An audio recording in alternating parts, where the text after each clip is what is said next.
My name is Margaret Rose Henderson, and I am 66 years old. The moment I realized my husband of 44 years was in love with my home care nurse, the woman who came to our house 3 times a week to help me through chemotherapy, I was sitting in our bedroom, too weak to stand, watching them through the partially opened door as they laughed together in the kitchen. I'd just thrown up for the third time that morning. The chemotherapy was brutal, stage 3 breast cancer, aggressive treatment, my body ravaged by poison meant to save my life. I was bald, gaunt, barely recognizable as the woman I'd been 6 months ago. My skin was gray. My eyes were hollow. I'd lost 40 pounds. I looked like a corpse already. And my husband Charles, my Charlie, the man I'd been married to since I was 22 years old, was downstairs flirting with Sophia, my 28-year-old nurse who looked like she'd stepped out of a magazine. I heard him laugh. Actually laugh. A sound I hadn't heard directed at me in months. Maybe longer. "You're so easy to talk to, Sophia," he said, his voice warm and affectionate in a way that used to be reserved only for me. "I don't know what we'd do without you." "Oh, stop," she said, giggling. Actually giggling. "You'd manage just fine." "No, I mean it. You've made this whole nightmare bearable. Having you here, it helps. More than you know." Something in his tone made my blood run cold even through the nausea and exhaustion. That wasn't gratitude. That was something else entirely. That was infatuation. But I'm getting ahead of myself. Let me start at the beginning. Because to understand how devastating this betrayal was, to understand how a man could fall in love with another woman while his wife of 44 years was literally dying, you need to know our story. You need to know who we were before cancer, before Sophia, before everything fell apart. I met Charles Henderson in 1980. I was 22 years old, fresh out of college with a degree in elementary education, teaching my first year of second grade at Lincoln Elementary School. Charles was 24, working as an accountant at a mid-sized firm downtown, living in a small apartment, and saving every penny to buy a house someday. We met at a church potluck, the most wholesome, traditional meeting story you could imagine. I brought a casserole. He'd brought store-bought cookies because he freely admitted he couldn't cook to save his life. "These are terrible," he told me, holding up one of his own cookies and making a face. "Want to trade me a piece of your casserole for one? You'd be getting a bad deal. But I'm desperate." I laughed. "They can't be that bad. Try one and tell me I'm wrong." I did. He was right. They were awful, hard as rocks, and somehow both burnt and underdone simultaneously. How is that even possible? I asked, trying not to laugh. "Special talent," he said, grinning. "I'm Charles, by the way. Charles Henderson. Margaret Sullivan. And yes, you can have some casserole. I feel sorry for anyone who has to eat those cookies." We spent the rest of the evening talking. He was funny, self-deprecating, kind. He had warm brown eyes and a smile that made me feel like I was the only person in the room. He told me about his job, boring but stable, and his dreams of buying a house with a yard and starting a family someday. "What about you?" he asked. "What do you want?" "I want to teach, to make a difference in kids' lives. And someday, yes, I want a family too. But first I want to be really good at my job. I want to be the kind of teacher kids remember when they're adults." That's a good goal. Important work, teaching. More important than accounting? He laughed. "Way more important. I push numbers around. You shape minds." We started dating. Within 3 months, I was in love. Charles was everything I'd hoped for. Steady, reliable, genuinely good.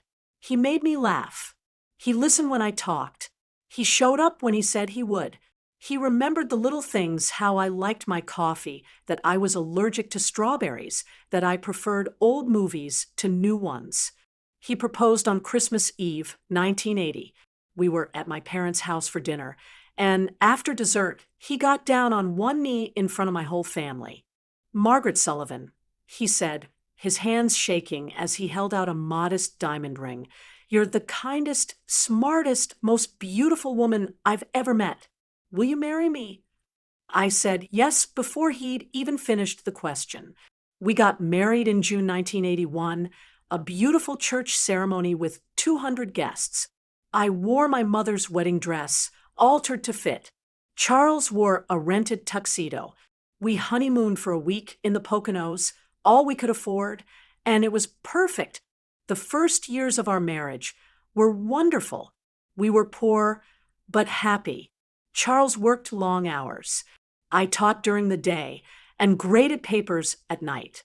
We lived in a tiny two-bedroom apartment, but we were building towards something, saving for a house, planning for children, building a life.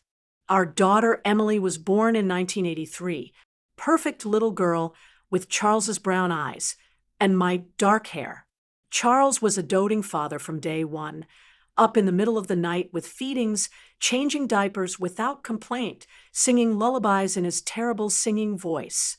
You're a natural, I told him one night, watching him rock Emily to sleep. I have a good teacher, he said, smiling at me. You make this look easy. It's not easy. I'm terrified I'm doing everything wrong. You're not. You're perfect. She's lucky to have you as a mom. Our son Daniel was born 2 years later. Another perfect baby. Our family was complete. 2 kids, a modest house we'd managed to buy in a good school district, 2 cars, a dog named Biscuit, the American dream. The years passed in a blur of soccer practices and parent-teacher conferences and family vacations to the beach. Charles advanced steadily at his firm, accountant to senior accountant to manager to partner. My teaching career flourished too. I became known as one of the best second-grade teachers in the district. Parents requested their kids be placed in my class. We weren't rich, but we were comfortable. More importantly, we were happy, really genuinely happy. Charles and I were partners in every sense. We made decisions together, raised our kids together, supported each other's careers and dreams. We had our struggles, of course. Every marriage does. Money was tight when the kids were young. We fought about whose turn it was to handle the 3 a.m. crying. We disagreed about discipline strategies and whether Daniel should play football. Charles said yes. I said it was too dangerous. We went through periods where we were more roommates than lovers, too exhausted from parenting and working to maintain romance. But we always came back to each other, always remembered why we'd chosen each other in the first place, always made the effort to reconnect. On our 20th anniversary, Charles took me to the same Italian restaurant where we'd had our first date. 20 years, he said, holding my hand across the table. Best 20 years of my life. Even the year Daniel had colic, and we didn't sleep for 6 months. Even that year, because I got to be sleep-deprived with you. You're such a romantic, I teased. I mean it, Maggie. I know I don't say it enough, but I love you. I love our life. I love who we are together. I wouldn't change a thing. Not even the time I accidentally set the kitchen on fire trying to make your birthday cake. Especially not that. Best birthday ever. We ordered pizza and ate it sitting on the lawn while the fire department aired out the house. The kids thought it was hilarious. We laughed, remembering. That was us. That was our marriage. Not perfect, but real. Not always romantic, but always solid. We were partners, best friends, the foundation of each other's lives. The kids grew up. Emily became a pediatric nurse, married a good man named Michael, gave us 2 beautiful grandchildren. Daniel became a high school math teacher, married his college sweetheart Sarah, had twin boys who were absolute terrors in the best way. Charles and I settled into our 60s. He semi-retired, going into the office just 2 days a week as a consultant. I kept teaching, Loved it too much to quit, even though I could have retired at 65 with full pension. We took up ballroom dancing, traveled more, cruises to Alaska and the Caribbean, a 2-week tour of Italy that had been my dream since college. We spent long weekends with the grandkids, hosted Sunday dinners where the whole family came together. We did good, didn't we? Charles said one evening as we sat on our porch swing, watching the sunset, our hands intertwined. We did. We really did. I love you, Maggie. After 43 years, I love you more than ever.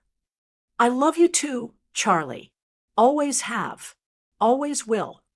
I meant those words with every fiber of my being. I had no idea that within a year, everything would change. The lump appeared in March 2024. I was in the shower and I felt it, a hard mass in my right breast about the size of a marble. My heart dropped. I'd been getting annual mammograms since I turned 40, and the last one just 4 months ago had been clear. But there it was, unmistakable. I didn't tell Charles right away. I made an appointment with my doctor first, hoping it was just a cyst, something benign, nothing to worry about. Dr. Peterson examined me, ordered a mammogram and ultrasound, then a biopsy. The whole time, I kept telling myself it would be fine. I was healthy. I ate well. I exercised. Cancer didn't run in my family.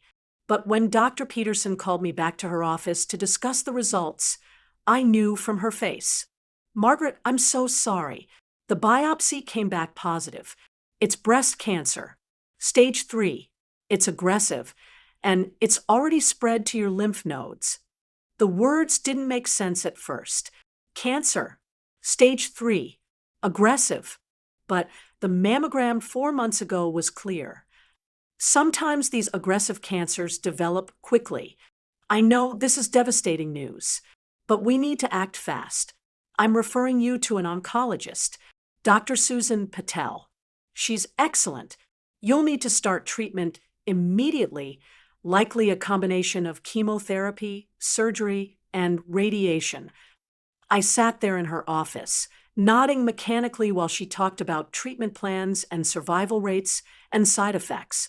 But all I could think was, I'm going to die. I'm 65 years old, and I'm going to die. I told Charles that evening. We were in the living room. He was reading the newspaper. I was supposedly grading papers, but really just staring at the same essay for 20 minutes. Charlie, I need to talk to you. Something in my voice made him immediately set down the paper. What's wrong? I have cancer, breast cancer. Stage 3. I start treatment next week. His face went white. What? No, that can't be right. You just had a mammogram. 4 months ago. It came back in the meantime. It's aggressive. Dr. Peterson says we need to act fast. Charles stood up, walked over to where I was sitting, knelt in front of me. Okay, we're going to fight this. Whatever you need, whatever it takes. We'll beat this together. What if we can't? What if this is it? Don't talk like that. You're going to fight, and you're going to win, because you're the strongest person I know. And I'm going to be right there with you every step of the way.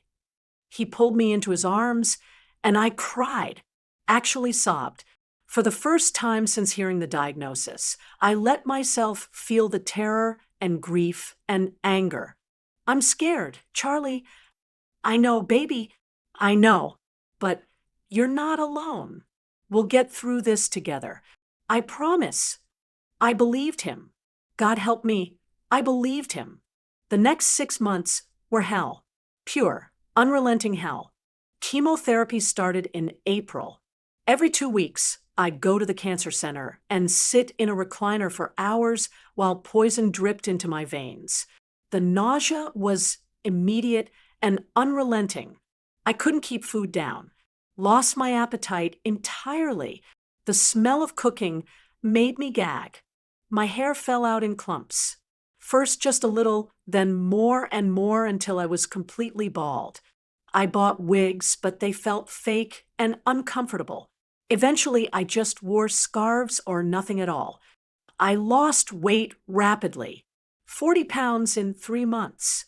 My clothes hung off me like I was a child playing dress up in adult clothes. My face became gaunt, hollow. Dark circles appeared under my eyes that no amount of makeup could hide. I was exhausted all the time. Teaching became impossible. I couldn't stand for 6 hours a day, couldn't handle the energy of 25 second graders, couldn't focus through the brain fog the chemo caused. I took a medical leave in May, devastated to leave my students mid-year, but physically incapable of continuing. Charles tried to be supportive. He went with me to every chemo appointment. He held my hand while the drugs dripped into my arm. He rubbed my back while I threw up. He cleaned up when I didn't make it to the bathroom in time. But I could see it wearing on him. The fear in his eyes when he looked at me. The way he'd flinch when I got sick. The careful way he touched me, like I was made of glass and might shatter. "I'm sorry," I said one night after a particularly brutal vomiting session. "I'm so sorry you have to see me like this. Don't apologize. This isn't your fault." "I know, but still, this isn't what you signed up for when you married me." "I signed up for in sickness and in health. This is the sickness part. We'll get through it." But his voice lacked conviction, and I noticed he'd started sleeping in the guest room, so I wouldn't disturb your rest. He'd started working more hours at the office to keep us busy and distracted. He'd started volunteering for every errand that took him out of the house. He was pulling away, slowly, subtly, but unmistakably. I told myself it was normal, that watching someone you love suffer is traumatic, that he needed space to process his own fear and grief, that he'd come back once things improved. But what I didn't know yet was that Charles wasn't just pulling away from me. He was getting ready to pull towards someone else. In July, my oncologist suggested home care. The treatments were taking too much out of me. I needed help, someone to monitor my vitals, help me manage medication, assist with basic care. When Charles was at work, "There's an excellent home health agency," Dr. Patel said. "They'll send a nurse a few times a week. It'll give you and Charles some support." Charles jumped at the idea. "Yes, absolutely. Whatever Maggie needs." The agency sent Sophia. She arrived on a Tuesday morning in mid-July. I was in bed, where I spent most of my time now, when I heard the doorbell. Heard Charles answer. Heard a female voice, young and bright and energetic. "Hi, I'm Sophia Martinez from Compassionate Care. I'm here to see Margaret Henderson. That's my wife.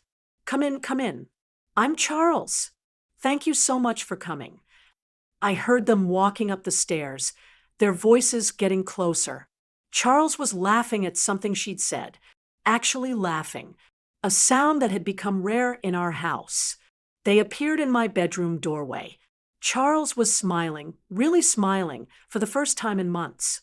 And next to him stood the most beautiful young woman I'd ever seen. Sophia was maybe 28, 30 at most. Long dark hair pulled back in a neat ponytail, warm brown eyes, perfect skin, a figure that even her professional scrubs couldn't hide. She looked healthy and vibrant and alive, everything I wasn't anymore. "Hi, Margaret," she said, her voice gentle and professional. "I'm Sophia. I'll be your home care nurse. How are you feeling today?" "I've been better," I said, trying to smile despite my exhaustion. "I can imagine.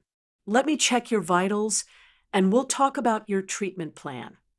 She was competent and professional, checked my blood pressure, temperature, heart rate, asked about my symptoms, my medication regimen, my pain levels, made notes on her tablet, explained what she'd be doing on her visits, monitoring my health, helping me manage side effects, coordinating with Dr. Patel's office.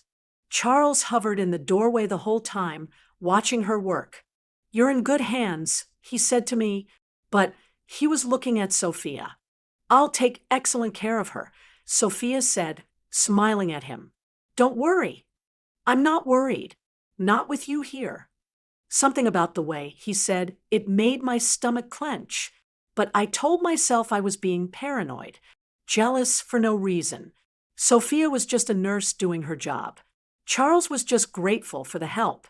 But over the next few weeks, I started noticing things. Charles made sure he was always home when Sophia came.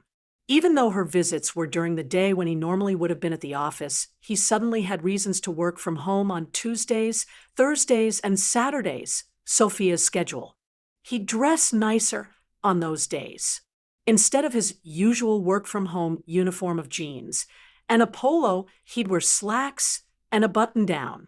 He'd shower and shave before she arrived. He'd put on cologne, not heavy, but enough that I could smell it. When she was in the house, he'd find excuses to be wherever she was. If she was checking my vitals in the bedroom, he'd be in the doorway asking if she needed anything.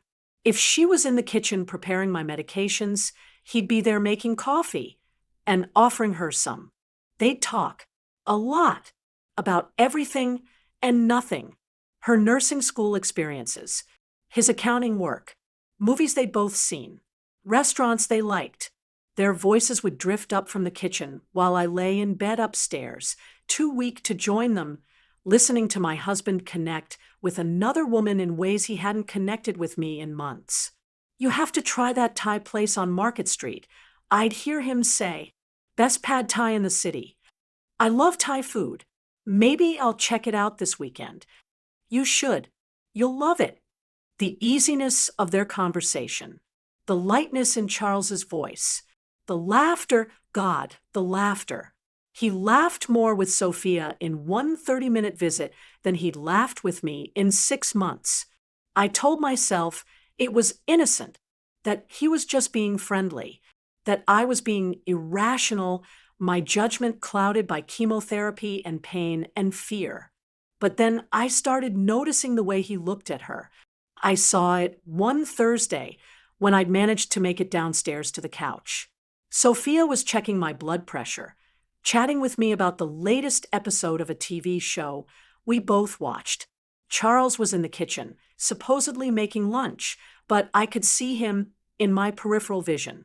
He was watching her, not just watching, staring, his eyes following her movements, his expression soft, almost tender, the way he used to look at me when we were dating. When he was falling in love with me, my heart sank. Margaret, you okay? Sophia asked, noticing my expression. Are you in pain? I'm fine, I lied. Just tired. But I wasn't fine. I was watching my husband fall in love with my nurse. The realization was devastating, but I couldn't bring myself to confront it. What would I say? You're paying too much attention to the woman who's helping keep me alive. You're not allowed to be attracted to someone young and healthy while I'm dying. So I said nothing, just watched it happen. Watched my husband of 44 years slowly, inexorably fall for someone else. In August, things escalated. I'd noticed Charles on his phone more, texting and smiling.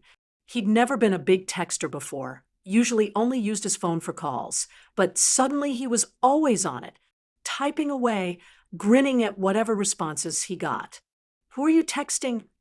I asked one evening. What? Oh, just Sophia. She had a question about your medications. At 8 p.m., she works weird hours. Wanted to check something before her shift tomorrow. It was plausible, reasonable even, but my gut told me there was more to it. Then came the day I found his phone. It was late September. Charles had gone to the grocery store. His phone was on the kitchen counter, charging. I shouldn't have looked. I knew I shouldn't, but I couldn't help myself. I unplugged it, opened his messages, scrolled to Sophia's name, and there it was, hundreds of messages between them, going back weeks, not about my medications or my care, About them. Sophia, I can't stop thinking about our conversation yesterday. You're so easy to talk to. Charles, you too. I haven't felt this comfortable with someone in a long time. Sophia, your wife is lucky to have you. You're so caring. Charles, I don't feel like a good husband right now. I feel like I'm failing her. Sophia, you're not failing anyone. You're human. This situation is impossible. Charles, talking to you is the only thing that makes it bearable. Sophia, I'm always here if you need to talk. About anything. Charles, thank you. That means more than you know. I scrolled further. The messages got more frequent, more intimate. Charles, I can't stop thinking about you. Sophia, Charles, I know. I know this is wrong, but I can't help it. Sophia, we can't do this. Margaret is my patient. You're her husband. Charles, I know. You're right. I'm sorry. I'll stop. But he didn't stop. The messages continued. Charles, saw you in my dreams last night. Sophia, what kind of dreams? Charles, the kind I shouldn't be having about my wife's nurse. Sophia, Charles, we really need to stop this. Charles, do you want to stop? Sophia, no. But we have to. Charles, what if we don't? What if we just see where this goes? Sophia, your wife is dying. Charles, I know. Don't you think I know that? Don't you think I hate myself for feeling this way? Sophia, then stop. Delete my number. Don't text me anymore. Charles, I can't. I've tried. I can't stop thinking about you. My hands were shaking so badly, I almost dropped the phone. My husband, my Charles, who'd promised to love me in sickness and in health, was having an emotional affair with my nurse. While I was dying, while I needed him most, the door opened. Charles coming back from the grocery store. I put his phone back on the counter, exactly where I'd found it, and went back upstairs to our bedroom before he could see my face. I lay in bed, staring at the ceiling, my mind racing. What should I do? Confront him? Fire Sophia? Pretend I didn't know? If I confronted him, what would happen? Would he admit it? Deny it? Choose her over me? Or worse, would he stay out of obligation, resenting me for being sick, for trapping him in a marriage with a dying woman? If I fired Sophia, would he just find another way to contact her? Would he leave me? Would I die alone? If I pretended I didn't know, could I live with watching them together? Watching him fall more and more in love with someone else while I wasted away? I didn't have answers, just pain, crushing, overwhelming pain that had nothing to do with cancer. I cried myself to sleep that night. Charles didn't come check on me once. Over the next few weeks, I watched their relationship deepen while pretending I knew nothing.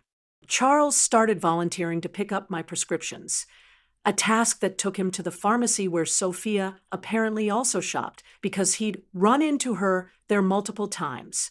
He'd come home telling me about these coincidental meetings.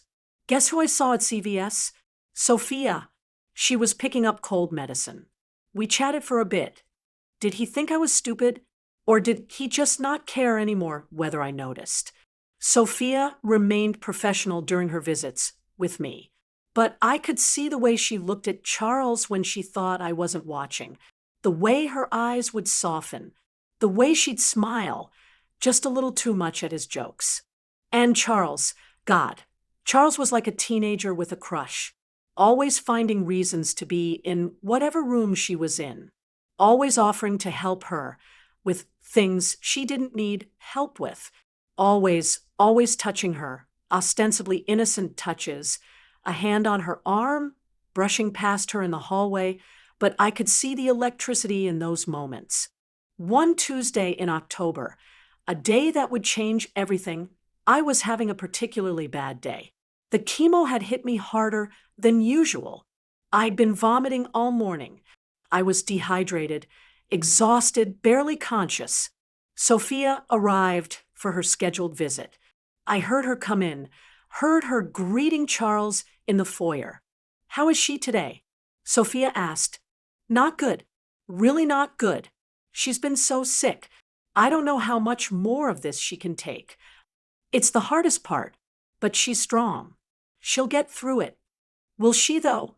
"Sometimes I wonder if the treatment is killing her faster than the cancer would have." Silence. Then Sophia's voice softer. "Charles, you can't think like that." "I know. I'm sorry. I'm just exhausted. Scared. I feel like I'm losing her, and there's nothing I can do." "You're doing everything you can.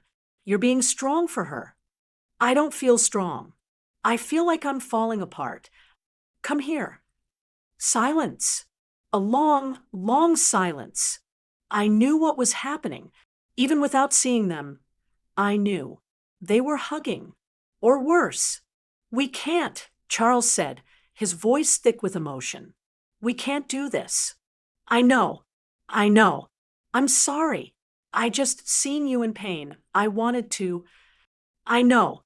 But Margaret is upstairs, and we're down here having inappropriate conversations." "Charles, this has to stop." "I can't stop. I've tried. I can't stop thinking about you, wanting to be near you, imagining what it would be like if." "Don't. Please don't say it. If I were free, if circumstances were different, would we?" "That's not a fair question. Please, I need to know. Am I crazy? Or is there something here?" Another long silence. My heart was pounding so hard I could hear it. "There's something here," Sophia finally said, her voice barely above a whisper. "But it doesn't matter. You're married. I'm your wife's nurse. This is impossible." What if it wasn't impossible? What if? "Charles, stop. Just stop. Margaret could die. Are you really going to spend what might be her last months emotionally cheating on her?" "You're right. God, you're right. I'm a terrible person." "You're not terrible. You're human. This situation is impossible and unfair, and we're both struggling with it. But we have to be stronger than this." "How?" "I don't know. But we have to try." I heard footsteps on the stairs. Sophia coming up to check on me, to do her job, to pretend that nothing had happened. She knocked on my bedroom door. "Margaret, it's Sophia. How are you feeling?" I forced my eyes open. "Awful. Let me check your vitals and see if we can make you more comfortable." She went through her routine. Blood pressure, temperature, oxygen levels. Asked about pain, nausea, whether I was keeping fluids down. All very professional. All while having just told my husband there was something between them. "Sophia," I said, my voice raspy, "can I ask you something?" "Of course. Do you think I'm going to die?" She paused, choosing her words carefully. "Margaret, your prognosis is serious, but people beat cancer every day. You're fighting hard. The treatment is working. There's every reason to be hopeful." "That's not what I asked. Do you think I'm going to die?" She met my eyes. "I don't know.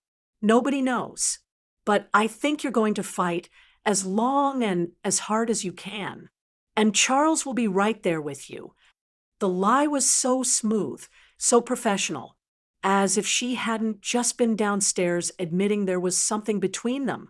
"Thank you," I said. "Try to rest. I'll be back Thursday." She left. I heard her saying goodbye to Charles at the front door. Heard their voices, low and intimate. Heard the door close. Then silence. Charles didn't come upstairs to check on me. Didn't come to tell me Sophia had left, to ask if I needed anything, to sit with me in my illness. He stayed downstairs. And when I finally dragged myself to the bathroom an hour later, I looked out the window and saw him sitting in his car in the driveway, phone to his ear, talking and smiling. Talking to her. Had to be. That night, I made a decision. I was going to confront him, not about the affair, because that's what this was, even if they hadn't physically consummated it. An emotional affair, maybe worse than a physical one because it involved hearts and feelings and the possibility of love. I was going to confront him and force him to make a choice, me or her, our marriage or whatever fantasy he'd built in his head with Sophia. But before I could confront him, Emily came to visit. Our daughter hadn't been by in a few weeks. She lived an hour away, had 2 kids, and a demanding job. Couldn't come as often as she wanted. But she showed up that Sunday afternoon with the grandkids and immediately sensed something was wrong. "Mom, how are you really doing?" she asked after the kids had gone with Charles to get ice cream. "Physically or emotionally?" "Both." I broke down, told her everything. The text messages, the chance meetings, the conversation I'd overheard, the way Charles looked at Sophia like I used to matter to him. Emily was furious. "Are you kidding me? Dad is having an affair while you're going through chemo." Emotional affair. I don't think they've slept together. That doesn't make it better, Mom. If anything, it's worse. He's falling in love with her. I know. What are you going to do? I don't know. What can I do? If I confront him, he might leave. If I fire Sophia, he'll just find another way to see her. If I do nothing, I have to watch them together until I couldn't finish the sentence. Until you what? Die. Mom, you're not dying. You're going to beat this. And then you're going to divorce Dad because he's a selfish asshole who doesn't deserve you. Emily, I mean it. What he's doing is unforgivable. You don't fall in love with someone else while your wife is fighting cancer. You don't. I don't care how hard it is for him. You're the one going through treatment. You're the one losing your hair and throwing up and suffering, not him. But I look at myself in the mirror, and I understand why he'd want someone else. I'm not the woman he married anymore. I'm bald and skeletal and dying. Stop it. Stop making excuses for him. You're sick. That's not your fault. And a real husband, a good man, stands by his wife through sickness. That's what vows mean. Dad is breaking his vows. Don't let him make you feel like that's somehow your fault. Emily was right. I knew she was right. But knowing it and feeling it were different things. I'm scared, I admitted. Scared of confronting him. Scared of what he'll choose. Scared of being alone if he leaves. Then don't be alone. Come stay with me and Michael. Bring your treatments to our city. We'll take care of you. I can't abandon my life here. Your life here includes a husband who's cheating on you. Maybe abandoning it wouldn't be the worst thing. I thought about Emily's words for days. Could I really leave? Pack up and move to my daughter's house? Leave Charles and this situation behind? But before I could decide, everything came to a head in the worst possible way. It was a Thursday in late October. Sophia's scheduled visit. I was actually having a decent day. The chemo side effects had eased up a bit. I'd managed to keep down some toast and tea. I'd even showered and put on real clothes instead of pajamas. I'd decided this was the day I'd confront Charles. I'd tell him I knew about the texts, about his feelings for Sophia. I'd demand he end it, or I'd leave. Sophia arrived at her usual time, but something was different. She looked uncomfortable, nervous. She'd barely made eye contact with me as she checked my vitals. "Everything looks good," she said, making notes. "Your numbers are actually improving. That's great news." "Sophia, can I ask you something?" She tensed. "Of course." "Are you in love with my husband?" The color drained from her face. "What? Margaret, I would never." "Please don't lie to me. I'm dying. I don't have time for lies. I've seen the way you look at him. I've heard your conversations. I read his texts. I know there's something between you." She sat down on the edge of my bed, her hands shaking. "I'm so sorry. God, I'm so sorry. This wasn't supposed to happen. I tried to maintain professional boundaries, but Charles, he was so sad and lost, and I just wanted to help him. And then you fell in love with him. I don't know if it's love, but yes, there are feelings. Inappropriate, unprofessional feelings. I should have requested a different patient. I should have stopped coming to this house. But I didn't, and now it's a mess, and I'm so sorry.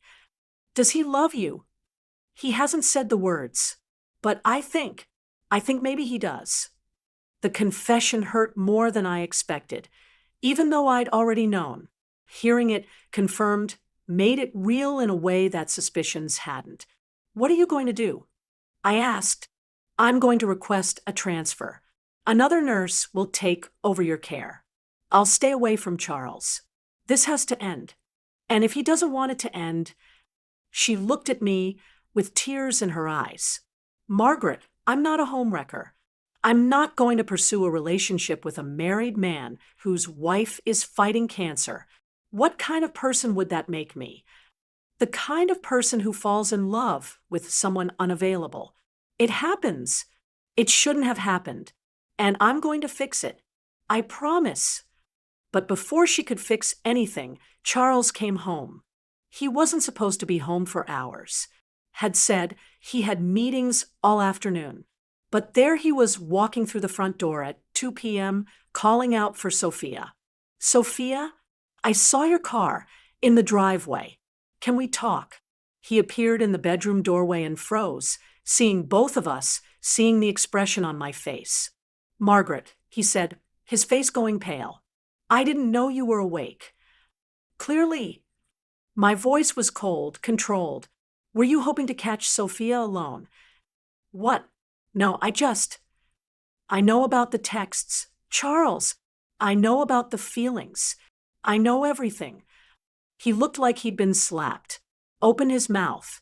Closed it. Looked at Sophia, who wouldn't meet his eyes. Margaret, he started. How long? I asked. How long have you been emotionally cheating on me with my nurse? It's not like that. Then what is it like? Explain it to me. Make me understand how my husband of 44 years fell in love with another woman while I'm literally dying. You're not dying. Don't. I was shouting now, something I didn't have the energy for but couldn't stop. Don't you dare tell me I'm not dying when we both know I might be. Don't you dare pretend this is okay, that what you've been doing is somehow acceptable. Sophia stood up. I should go. This is between you two. No, I said, stay. You're part of this. You both are.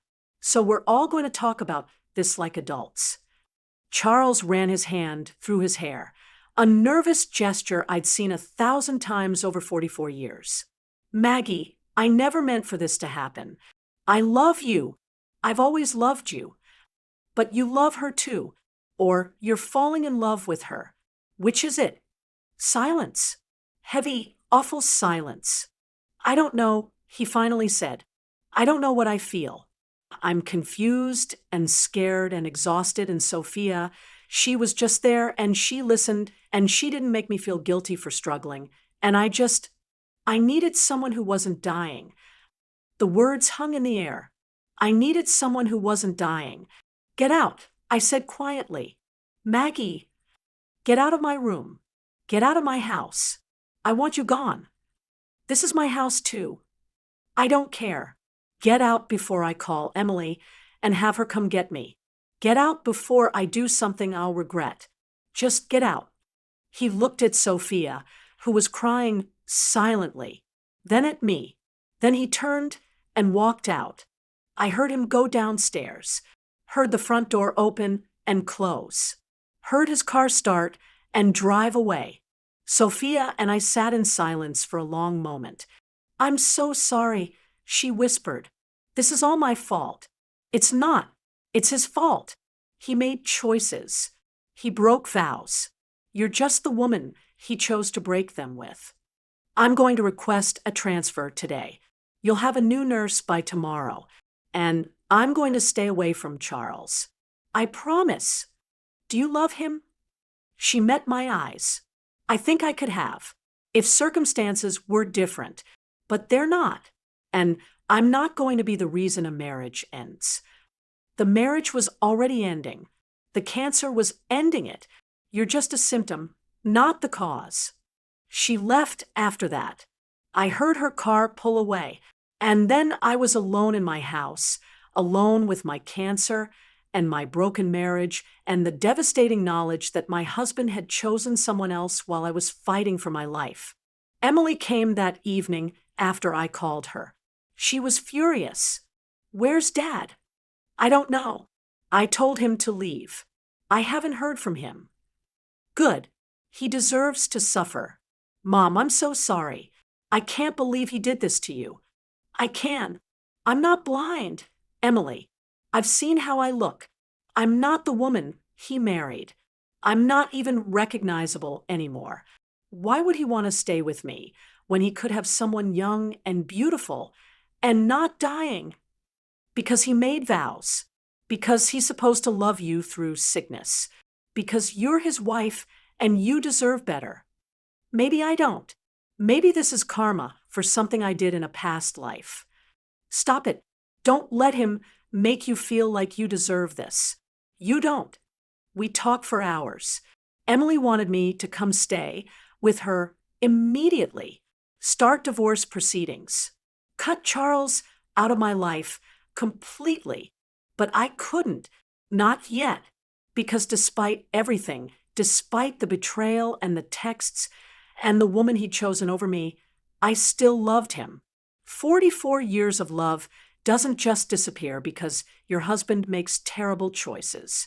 Charles came home around midnight. I heard him come in, heard him moving around downstairs. He didn't come up to check on me, just stayed down there in what had become his space, separate from me and my dying. The next morning, he knocked on the bedroom door. "Can I come in?" "It's your house too," I said, my voice flat. He came in looking haggard, like he hadn't slept. "Good. Maggie, we need to talk." "I agree." He sat in the chair by the window, the chair where he used to sit and read to me when I was too tired to hold a book. Now, he sat there like a stranger. "I'm sorry," he started. "I'm so sorry for hurting you, for being weak, for letting my feelings get out of control." "Do you love her?" "I don't know. Maybe. I think I could." The honesty was brutal, but I preferred it to lies. "So what now? You leave me for her, wait until I die, and then start your new life?" "No. God, no. Maggie, I don't want to leave you. I don't want this marriage to end. But you want her." "I don't know what I want. I'm confused. I feel guilty and terrible, and I hate myself for hurting you, but I can't make the feelings go away." "Have you slept with her?" "No. I swear. We've never even kissed. It's just been texts and talking. Emotional affairs can be worse than physical ones." "I know. So what do you want, Charles? Tell me honestly. Do you want to work on our marriage? Or do you want to be free to pursue Sophia?" He was quiet for a long time. Too long. "I want you to beat cancer." He finally said, "I want you to get better, and for things to go back to normal." That's not an answer to my question. It's the only answer I have right now.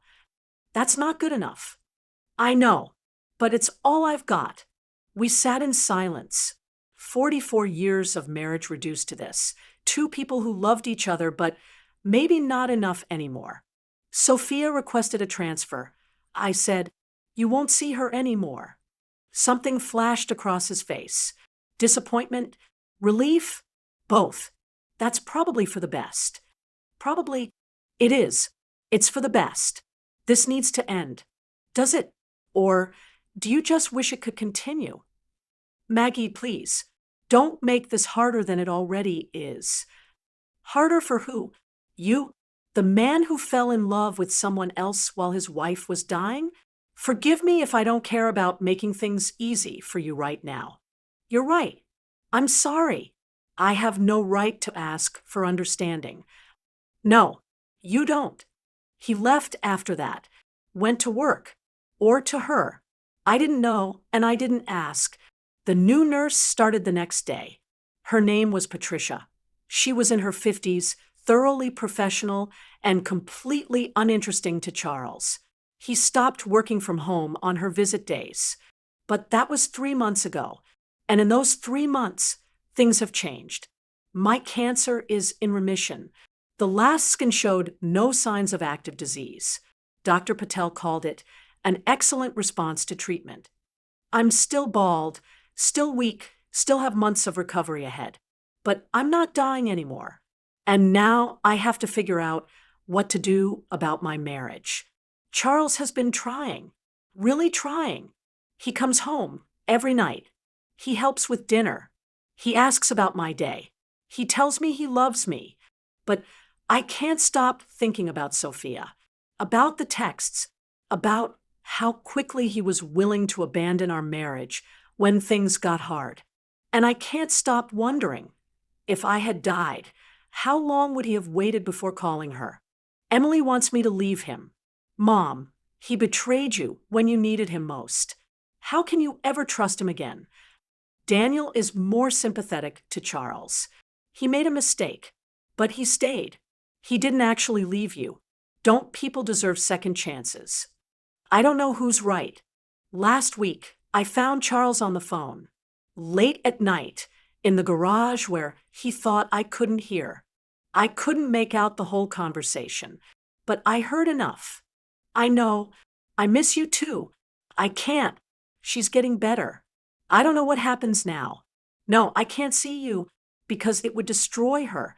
I know what I said, but things are different now. I have to go. He came back inside and found me standing in the kitchen. Who was that? I asked. Work call. At 11 p.m., client emergency. Don't lie to me, Charles. Not anymore. Was it Sophia? The guilt on his face told me everything. She called me. I didn't call her. And you answered. I shouldn't have. You're right. I'm sorry. What did she want? Just to see how you were doing, how we were doing. And what did you tell her? That you're getting better, that we're working on our marriage. Are we working on our marriage? I think so. Aren't we? I don't know. Charles, are you working on our marriage? Or are you just waiting for the socially acceptable amount of time to pass before you leave me for her? That's not fair. Fair? You want to talk about fair? Was it fair that my husband fell in love with another woman while I was fighting cancer?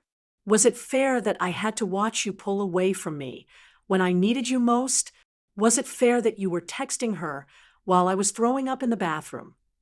No, none of that was fair. But I'm trying now. I'm here now. But for how long? Until I'm fully recovered, and you don't feel guilty anymore about leaving? Until enough time has passed that you can call Sophia without feeling like a monster. I'm not going to call her. You just did. She called me. And you answered. That's the problem, Charles. You answered. We haven't resolved anything. We're in this limbo, married but damaged, together but separate, trying but failing. I don't know if I can forgive him. I don't know if I even want to try. Because every time I look at him, I see her. Every time he touches me, I wonder if he's wishing I was someone else. Every time he says he loves me, I hear the echo of his voice telling her there was something between them. I'm 66 years old. I just survived cancer. I should be celebrating, grateful to be alive, thankful for every day. Instead, I'm wondering if surviving was worth it, if the life I came back to is this broken. My name is Margaret Rose Henderson. I am 66 years old. My husband of 44 years fell in love with my home care nurse while I was dying of cancer. I survived the cancer, but I don't know if my marriage will survive his betrayal. And the worst part, I don't know if I want it to. Did you like my story? And which city are you listening from? Let's meet in the comments. If you like the story, You can support me by sending a super thanks so I can keep bringing more stories like this. Thank you so much for your sweet support. I'm looking forward to your comments on the story. On the screen, you can see 2 new life stories that I highly recommend. There's so much more on my channel. Don't forget to subscribe. See you in the next life story. With love and respect,